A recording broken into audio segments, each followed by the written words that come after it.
د پاکستان پوځ د پښتون ژغورنې غورځنګ پر وړاندې نوې لوبه پیل کړې ده. د پاکستان پوځ په کرونا اخته کسان قصداً پښتون مېشتو سیمو ته شړي. له دې کاره د پاکستان د پوځ او استخباراتو هدف دا ده چې خیبر پښتونخوا کې د پښتون ژغورنې غورځنګ پر ضد سړه جګړه پیل کړي او د هغوی مبارزې کمرنګې کړي. د خلکو فکر د کرونا وایروس ناروغۍ ته واړوي. د پاکستان پوځ او دغه هېواد استخباراتي ادارې هغه کسان قصداً خیبر پښتونخوا او نورو پښتنو مېشتو سیمو ته په زور سره بیايي او کمپونه ورته جوړوي چې د کرونا ناروغۍ مثبتې دي. د خیبر پښتونخوا اوسېدونکو وایي له تېرې 2 اونۍ راهیسې د پاکستان پوځ اکثریت هغه کسان چې په کرونا اخته شوي دي له نورو ښارو څخه پېښور او کوټې ته انتقال کړي دي.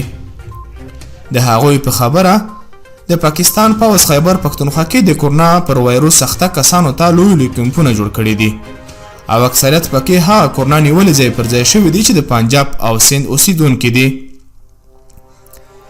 خلک وایي له دې کاره د پاکستان د پوځ او استخباراتو هدف دا ده چې خیبر پښتونخوا کې د پښتون ژغورنې غورځنګ پر ضد سړه جګړه پیل کړي او د هغوی مبارزې کمرنګې کړي.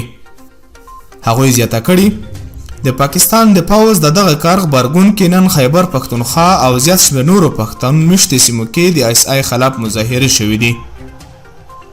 لاریون کوونکو د پاکستان پر حکومت غږ کړی ده چې له خیبر پښتونخوا د کمپونه ټول او نورو سیمو ته انتقال کړي ځکه په خبره یې د یو عمدي او قصدي عمل دی. خیبر پښتونخوا کې مېشتو پښتنو ویلي که د پاکستان پوځ خپل دغه قانون او بشري ضد خپل سری ونه دروي پر ضد به یې پراخ لاریونونه پیل کړي.